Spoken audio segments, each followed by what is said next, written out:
ಭಾರತ ಪಾಕಿಸ್ತಾನ ಸಂಘರ್ಷದ ಬಳಿಕ ಕದನ ವಿರಾಮ ಘೋಷಣೆ ಆದ ಬಳಿಕ ಸೋಷಿಯಲ್ ಮೀಡಿಯಾದಲ್ಲಿ ಇನ್ನೊಂದು ಪ್ರಮುಖವಾದಂಥ ಸುದ್ದಿ ಹರಿದಾಡ್ತಾ ಇದೆ. ನಿನ್ನೆಯಿಂದ ಪ್ರಮುಖವಾದಂಥ ಒಂದು ಸುದ್ದಿ. ಆ ಸುದ್ದಿ ಏನು ಅಂತ ಹೇಳಿದ್ರೆ, ಭಾರತದ ಜೊತೆಗೆ ಅಫ್ಘಾನಿಸ್ತಾನದಿಂದಲೂ ಕೂಡ ಪಾಕಿಸ್ತಾನಕ್ಕೆ ಆಘಾತ ಎನ್ನುವಂತಹ ಸುದ್ದಿ ಹರಿದಾಡ್ತಾ ಇದೆ. ಪಾಕಿಸ್ತಾನಕ್ಕೆ ನದಿ ನೀರು ಹೋಗದಂತೆ ಅಫ್ಘಾನಿಸ್ತಾನದಿಂದಲೂ ತಡೆ ಹಾಕಬಹುದು ಎನ್ನುವಂತಹ ಸುದ್ದಿ ಸೋಷಿಯಲ್ ಮೀಡಿಯಾದಲ್ಲಿ ವೈರಲ್ ಆಗಿರುವಂಥದ್ದು. ಪಾಕ್ಗೆ ನದಿ ನೀರು ಹರಿದು ಹೋಗದಂತೆ ಪಾಕಿಸ್ತಾನದಿಂದಲೂ ಕೂಡ, ಪಾಕಿಸ್ತಾನಕ್ಕೆ ನದಿ ನೀರು ಹರಿದು ಹೋಗದಂತೆ ಅಫ್ಘಾನಿಸ್ತಾನದಿಂದಲೂ ಕೂಡ ಡ್ಯಾಮ್ ನಿರ್ಮಾಣ ಆಗುವಂತಹ ಸಾಧ್ಯತೆ ಇದೆ ಎನ್ನುವಂಥ ಚರ್ಚೆಗಳು ಬಲೂಚಿಸ್ತಾನದ ಪರ ಇರ್ತಕ್ಕಂತಹ ಕೆಲವು ಟ್ವಿಟ್ಟರ್ ಮತ್ತು ಇತರೆ ಸೋಷಿಯಲ್ ಮೀಡಿಯಾ ಹ್ಯಾಂಡಲ್ಗಳಲ್ಲಿ ಅದನ್ನು ಪೋಸ್ಟ್ ಮಾಡಲಾಗಿದೆ. ಭಾರತ ಪಾಕಿಸ್ತಾನದ ಸಂಘರ್ಷದ ನಡುವೆ ಈ ಚರ್ಚೆ ಸೋಷಿಯಲ್ ಮೀಡಿಯಾದಲ್ಲಿ ಜೋರಾಗಿದೆ. ಬಟ್ ಇದು ಎಷ್ಟರ ಮಟ್ಟಿಗೆ ಸತ್ಯ ಎನ್ನುವಂಥದ್ದು ಪ್ರಶ್ನೆ. ಕಾರಣ ಏನು ಅಂತ ಹೇಳಿದ್ರೆ, ಸೋಷಿಯಲ್ ಮೀಡಿಯಾದಲ್ಲಿ ಬಲೂಚಿಸ್ತಾನ್ ಸ್ವತಂತ್ರ ಆಗಿದೆ ಅಂಥೇಳಿ ಕೂಡ ವೈರಲ್ ಆಗ್ತಾ ಇದೆ. ಅದ್ರ ಜೊತೆಗೆ ಈಗ ಈ ಸುದ್ದಿ ಹರಿದಾಡ್ತಾ ಇರುವಂಥದ್ದು, ಅಫ್ಘಾನಿಸ್ತಾನ ಕೂಡ ಹೇಗೆ ಭಾರತ ಸಿಂಧೂ ನದಿಯ ನೀರನ್ನು ಪಾಕಿಸ್ತಾನಕ್ಕೆ ಹರಿಯದ ಹಾಗೆ ತಡೆ ಹಾಕ್ತಾ ಇದೆಯೋ, ಅದೇ ರೀತಿ ಅಫ್ಘಾನಿಸ್ತಾನ ಕೂಡ ಪಾಕಿಸ್ತಾನಕ್ಕೆ ನದಿ ನೀರು ಹರಿಯದ ಹಾಗೆ ತಡೆಯನ್ನು ಹಾಕುವಂತಹ ಪ್ರಯತ್ನವನ್ನು ಕೈಗೊಳ್ತಾ ಇದೆ ಎನ್ನುವಂತಹ ಒಂದು ಚರ್ಚೆ ಸೋಷಿಯಲ್ ಮೀಡಿಯಾದಲ್ಲಿ ಶುರುವಾಗಿರುವಂಥದ್ದು. ಸೊ ಇದ್ರ ಬಗ್ಗೆ ನಾವು ಮಾತನಾಡೋದಾದರೆ, ಅಫ್ಘಾನಿಸ್ತಾನ ಮತ್ತು ಪಾಕಿಸ್ತಾನದ ನಡುವೆ ಸುಮಾರು 9 ನದಿಗಳು ಹರಿದು ಹೋಗ್ತವೆ ಎರಡೂ ದೇಶಗಳ ನಡುವೆ. ಇವುಗಳಲ್ಲಿ ಕಾಬೂಲ್ ನದಿ ಅತ್ಯಂತ ದೊಡ್ಡ ನದಿ.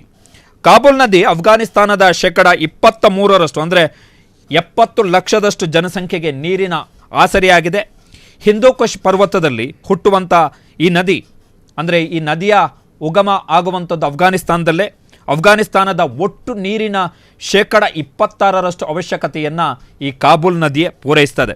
ಅದಾದ ಬಳಿಕ ಅದು ಪಾಕಿಸ್ತಾನದ ಖೈಬರ್ ಪ್ರಾಂತ್ಯಕ್ಕೂ ಕೂಡ ಈ ನದಿಯ ನೀರಿನ ಅನಿವಾರ್ಯತೆ ಇರುವಂಥದ್ದು.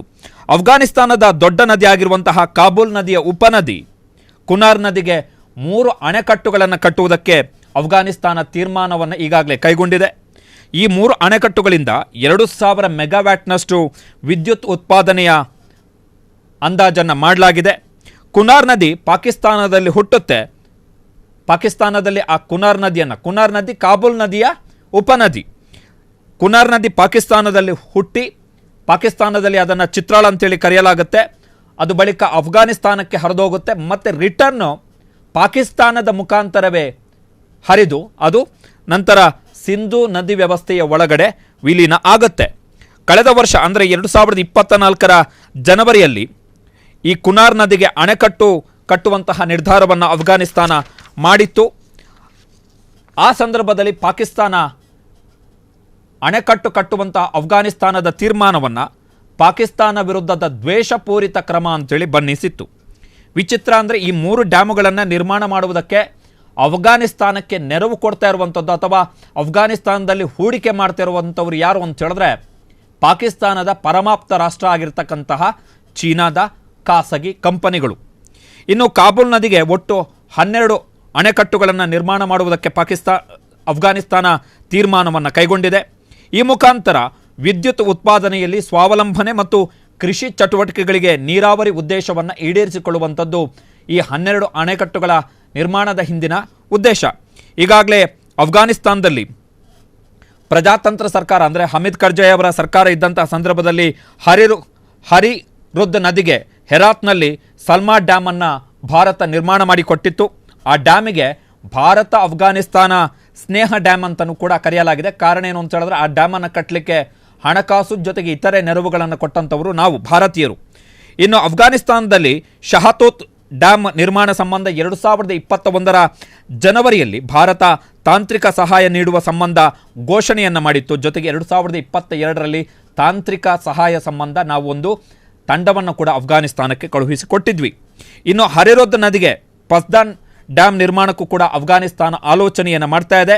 ಈ ಡ್ಯಾಮ್ನಿಂದ ಸುಮಾರು 45 ದಶಲಕ್ಷ ಕ್ಯೂಬಿಕ್ ಮೀಟರ್ನಷ್ಟು ನೀರನ್ನು ಸಂಗ್ರಹ ಮಾಡಿಕೊಳ್ಳಬಹುದು ಎನ್ನುವಂಥದ್ದು ಉದ್ದೇಶ. ಅಂದರೆ ದೊಡ್ಡ ಪ್ರಮಾಣದಲ್ಲಿ ನೀರನ್ನು ಸಂಗ್ರಹ ಮಾಡಿಕೊಳ್ಳಬಹುದು ಅಂತೇಳಿ. ಜೊತೆಗೆ 13,000 ಹೆಕ್ಟೇರ್ ಪ್ರದೇಶಕ್ಕೆ ಅಫ್ಘಾನಿಸ್ತಾನದಲ್ಲಿ ನೀರಾವರಿ ಸೌಲಭ್ಯ ಸಿಗುತ್ತೆ ಎನ್ನುವಂಥ ಲೆಕ್ಕಾಚಾರದಲ್ಲಿ ಅಫ್ಘಾನಿಸ್ತಾನ ಇದೆ. ಜೊತೆಗೆ 2 ಮೆಗಾವ್ಯಾಟ್ನಷ್ಟು ವಿದ್ಯುತ್ ಉತ್ಪಾದನೆಯನ್ನು ಕೂಡ ಮಾಡಬಹುದು ಎನ್ನುವಂಥ ಆಲೋಚನೆಯಲ್ಲಿ ಅಫ್ಘಾನಿಸ್ತಾನದ ತಾಲಿಬಾನ್ ಸರ್ಕಾರ ಇರುವಂಥದ್ದು.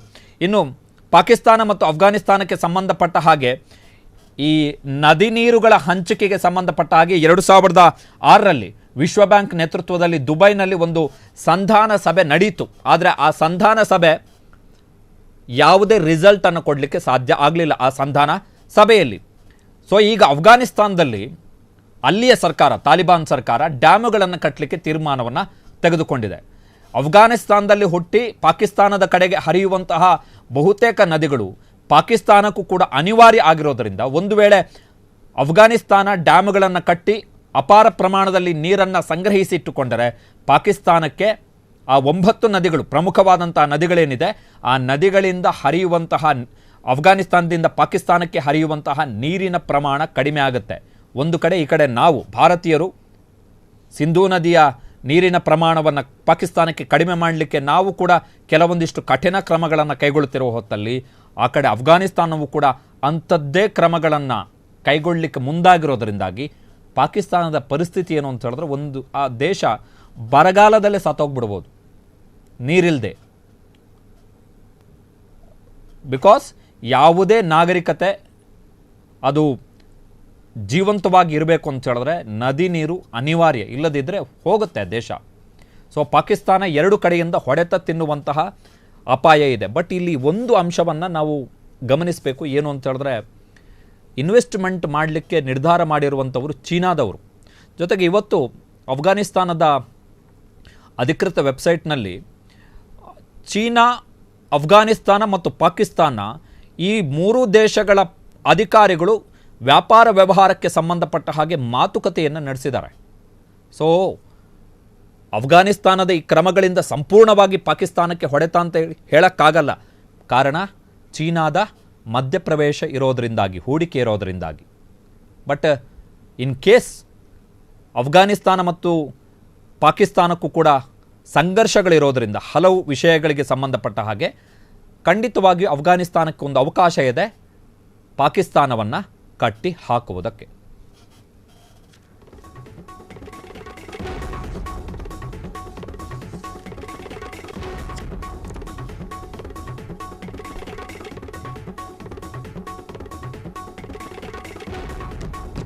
ಕ್ಷಣ ಕ್ಷಣದ ಸುದ್ದಿಗಳಿಗಾಗಿ ಫ್ರೀಡಂ ಟಿವಿ ಸಬ್ಸ್ಕ್ರೈಬ್ ಮಾಡಿ, ಲೈಕ್ ಮಾಡಿ ಹಾಗೂ ಫಾಲೋ ಮಾಡಿ.